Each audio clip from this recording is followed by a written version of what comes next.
नमस्कार, टीवी 9 मध्य प्रदेश छत्तीसगढ़ पर आपका स्वागत है। आपके साथ मैं हूं भविष्य त्यागी।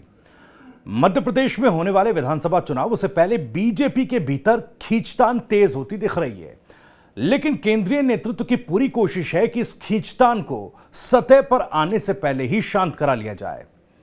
जाहिर है, चुनाव है तो मुख्यमंत्री चेहरे के लिए दावेदारों की कवायद भी तेज हो गई है। बीजेपी के भीतर कोई सत्ता का किंग बनने का सपना संजो रहा है तो कोई किंग मेकर की भूमिका में आने की रणनीति पर काम कर रहा है। 2020 में जिन महत्वाकांक्षाओं के साथ ज्योतिरादित्य सिंधिया बीजेपी में शामिल हुए थे, उस महत्वाकांक्षा के पूरे होने या फिर सियासी मिट्टी में दफन हो जाने का भी लिटमस टेस्ट होने वाला है।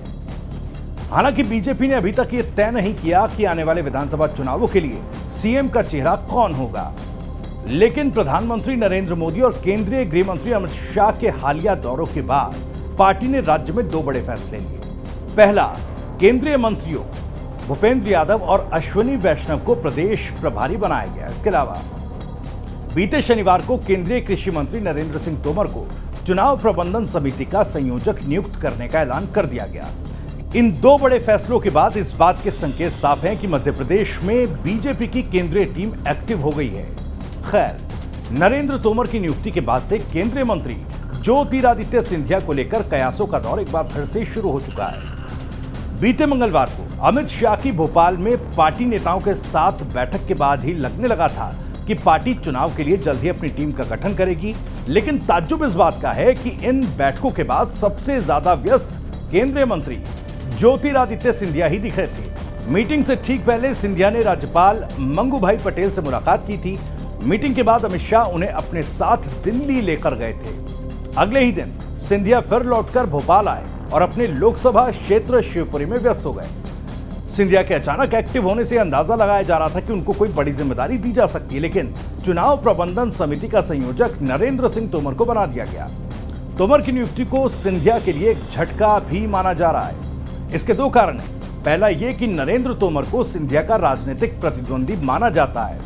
दूसरा ये भी कि सिंधिया की तरह नरेंद्र सिंह तोमर भी ग्वालियर चंबल संभाग से ही आते हैं, इस क्षेत्र से आते हैं। पार्टी अपनी टीम में इस क्षेत्र से और कितने नेताओं को जगह देगी, ये फिलहाल स्पष्ट नहीं है। और ये सवाल इसलिए महत्वपूर्ण है क्योंकि तमाम सर्वेज में ग्वालियर चंबल संभाग इस क्षेत्र में बीजेपी की हालत कमजोर बताई जा रही है। अब ग्वालियर चंबल संभाग में पार्टी को मजबूती भी देनी है और सीएम चेहरे पर होने वाली खींचतान को भी कंट्रोल रखना है।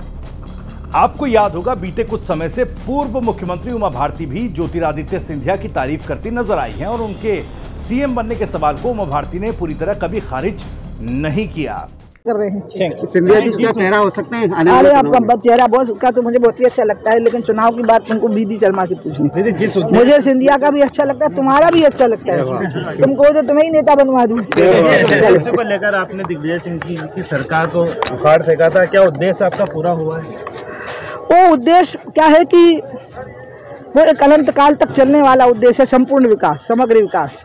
उस दृष्टि से वो यात्रा चल रही है सतत, जिसमें शिवराज जी प्रयत्नशील हैं।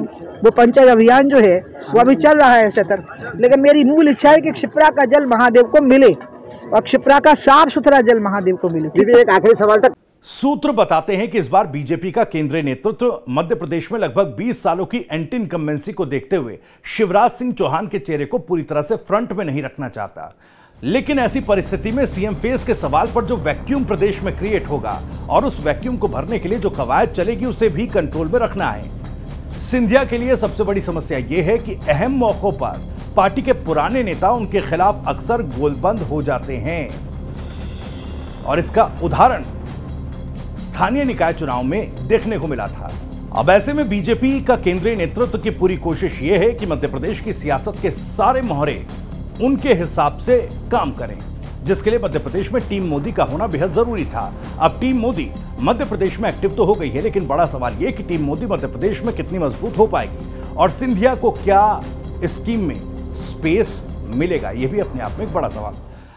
आपको ये वीडियो और जानकारी पसंद आई हो तो इस वीडियो को लाइक करें, ज्यादा से ज्यादा शेयर करें और आप भी इस मसले पर कुछ कहना चाहते हैं तो कमेंट बॉक्स आपके लिए खुला है। इसके अलावा मध्य प्रदेश और छत्तीसगढ़ से जुड़ी और भी तमाम खबरों को सबसे पहले जानने के लिए सब्सक्राइब जरूर कर लीजिए टीवी 9 मध्य प्रदेश छत्तीसगढ़। नमस्कार।